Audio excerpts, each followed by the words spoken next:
10가지 재앙. 모세는 이집트 왕 파라오에게 이스라엘 백성들을 풀어달라고 했어요. 하지만 파라오는 모세의 말을 귀담아 듣지 않았어요. 그러자 하나님은 이집트에 10가지 재앙을 내리셨어요. 모세는 형 아론과 함께 파라오의 왕궁으로 가서 말했어요. 이스라엘 백성을 이집트에서 내보내 주시오.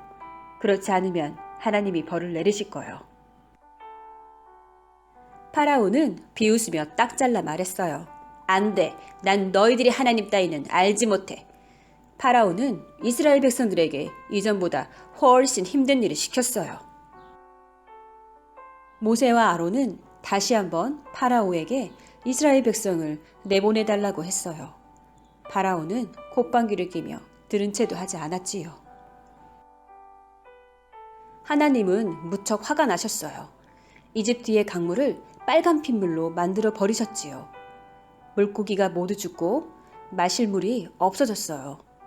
그런데도 파라오는 전혀 변하지 않았어요. 어림없어. 절대로 보내줄 수 없어. 그러자 하나님은 개구리떼를 보내셨어요.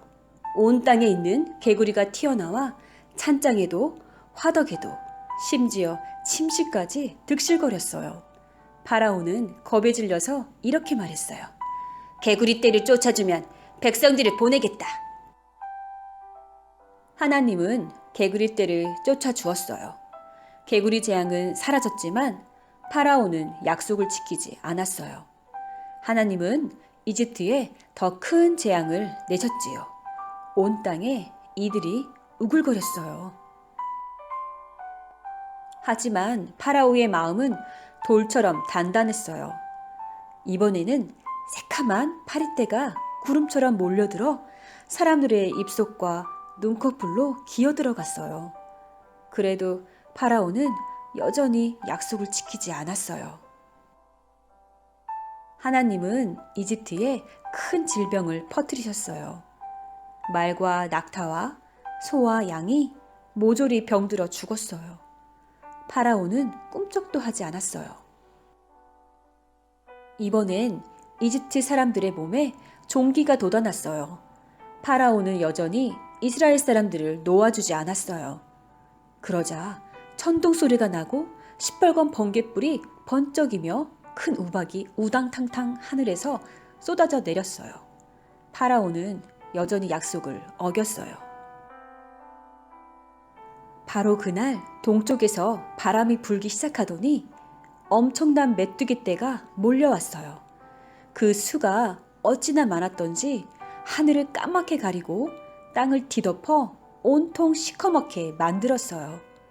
메뚜기떼가 곡식들을 다 뜯어먹고 말았지요. 다음에는 칠흑 같은 어둠이 온 이집트를 뒤덮었어요. 3일 동안 빛이라고는 전혀 볼 수 없었어요. 파라오는 이스라엘 사람들을 내보내주겠다고 말했어요. 하지만 재앙이 사라지고 나면 금세 마음이 변했답니다. 모세는 이제 파라오에게 마지막으로 말했어요. 내 백성을 보내지 않으면 이집트의 모든 처자들이 죽게 될 것이다.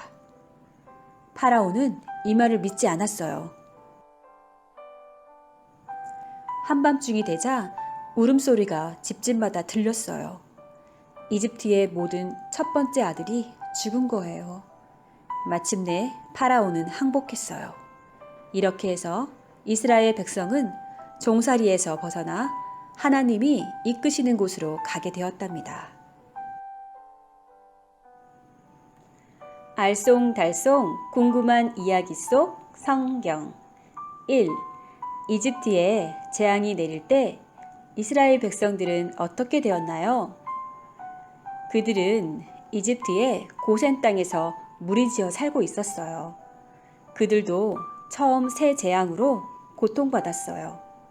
그들 역시 이집트의 안 좋은 생활에 물들여 있었기 때문이에요. 하지만 네 번째 재앙부터는 전혀 해를 입지 않았어요. 2. 10번째 재앙이 이집트에 내릴 때 이스라엘 백성들은 어떻게 준비했나요? 가족 수대로 어린 양을 잡아 그 피를 문 기둥에 뿌렸어요. 천사가 재앙을 내릴 때 이스라엘 사람들의 집은 건너뛰었어요. 이 일을 기념하는 것이 바로 유월절이에요. 유월절은 넘어가다 라는 뜻이지요.